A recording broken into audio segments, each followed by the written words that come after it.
बहुत समय पहले की बात है। एक राज्य था, शांत, समृद्ध और खुशहाल। उस राज्य का राजा सिर्फ ताकत से नहीं बल्कि अपने कर्मों से महान था। वो हर दिन एक काम जरूर करता था, भंडारा। सुबह होते ही पूरे गांव में खुशबू फैल जाती, गर्मा गर्म खाना, मिठाइयाँ और सबसे खास राजा का अपने हाथ से लोगों को परोसना। लोग कहते थे ये राजा नहीं भगवान का रूप है, और सच भी यही था। राजा का मन बिल्कुल साफ था, ना कोई घमंड ना कोई स्वार्थ। लेकिन कहानी में मोड़ वहीं आता है जहाँ इंसान सोच भी नहीं सकता। एक दिन जैसे हर दिन होता था, भंडारा चल रहा था। बड़े बड़े कड़ाहों में खाना बन रहा था, लोग लाइन में खड़े थे, हंसी खुशी आशीर्वाद सब कुछ चल रहा था। उसी समय आसमान में एक बाज उड़ रहा था, उसके पंजों में एक जिंदा सांप था। सांप तड़प रहा था, अपनी आखिरी सांसों में जहर छोड़ रहा था, और तभी उसके शरीर से कुछ जहर की बूंदें सीधे उस कढ़ाई में जा गिरी जिसमें पूरा गाँव खाना खाने वाला था। किसी ने देखा नहीं, किसी को पता भी नहीं चला, और वही खाना लोगों को परोस दिया गया। कुछ ही देर में लोगों की तबीयत बिगड़ने लगी, किसी को चक्कर, किसी को उल्टियाँ, और देखते ही देखते कई लोग मर गए। पूरा गांव शोक में डूब गया। खुशियों की जगह चीखों ने ले ली। और फिर शुरू हुई सबसे खतरनाक चीज, अफवाह। लोग कहने लगे राजा ने जहर दिया है, इसका भंडारा मौत का जाल है। एक ही दिन में भगवान जैसा माना जाने वाला राजा कातिल बना दिया गया। अब दृश्य बदलता है एक दिव्य लोक में, जहाँ चंद्रगुप्त और यमराज आमने सामने बैठे हैं। चंद्रगुप्त पूछते हैं, इस घटना का दोषी कौन है,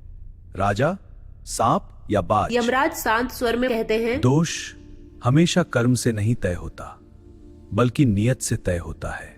राजा की नियत थी सेवा, पुण्य, लोगों का भला, और सांप का स्वभाव जहर छोड़ना, वो उसका धर्म है।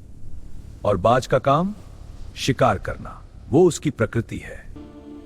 तो इनमें से कोई भी दोषी नहीं है।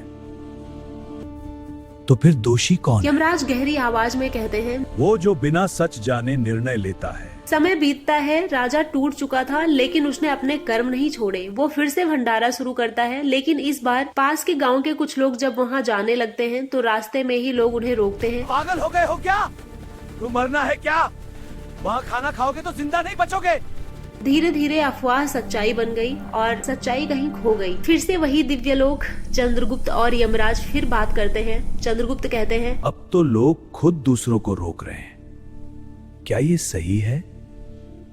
इस बार यमराज का चेहरा गंभीर हो जाता है। अब दोष बदल चुका है, राजा अब भी पुण्य कर रहा है, लेकिन लोग अब पाप कर रहे हैं। क्योंकि किसी को अच्छा काम करने से रोकना, बिना सच जाने डर फैलाना, और अफवाह को सच मान लेना, ये सब धीरे धीरे समाज को मार देता है। जहर हमेशा सांप के मुंह से नहीं निकलता, वो इंसान की जुबान से भी निकलता है। इस कहानी से हम क्या सीखते हैं? पहली नजर में लगेगा कि ये बस एक दुर्घटना थी, लेकिन अगर गहराई में जाओ तो ये कहानी हमारे समाज का आईना है। सबसे पहली और सबसे बड़ी सीख, इंसान का कर्म नहीं, उसकी नीयत उसे सही या गलत बनाती है। राजा ने वही किया जो वो हर दिन करता था, लोगों को खाना खिलाना, लेकिन एक हादसे ने उसे अपराधी बना दिया। तो सोचो, अगर आज तुम्हारे साथ भी कुछ गलत हो जाए बिना तुम्हारी गलती के, तो क्या दुनिया तुम्हारी नीयत समझेगी या सिर्फ परिणाम देखकर तुम्हें जज करेगी? हमारी आदत है हर चीज के लिए किसी को दोष देना। कुछ गलत हुआ तो तुरंत उंगली उठाओ, लेकिन इस कहानी में सांप दोषी नहीं था, बाज दोषी नहीं था, राजा भी दोषी नहीं था, फिर भी सजा राजा को मिली। यही तो सच्चाई है इस दुनिया की। असली गलती किसी की होती है और सजा किसी और को मिलती है। अब आती है सबसे गहरी बात,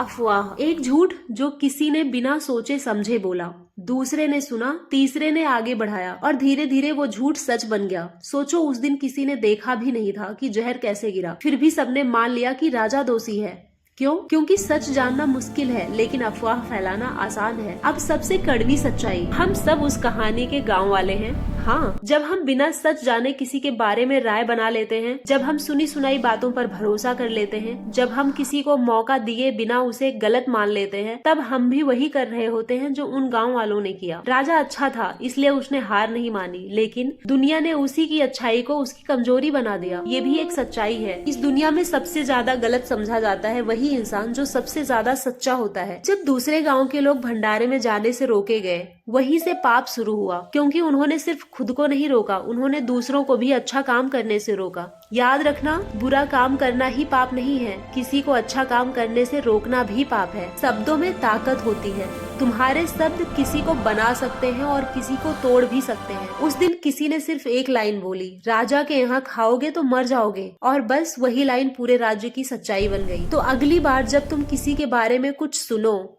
जब कोई तुम्हें डराने की कोशिश करे, जब कोई बिना सबूत के किसी को गलत बताए, तो एक बार रुकना, सोचना और खुद से पूछना, क्या मैं सच जान रहा हूँ या सिर्फ अफवाह पर विश्वास कर रहा हूँ? क्योंकि जहर सिर्फ सांप के मुंह से नहीं निकलता, कभी कभी वो इंसान की जुबान से भी निकलता है।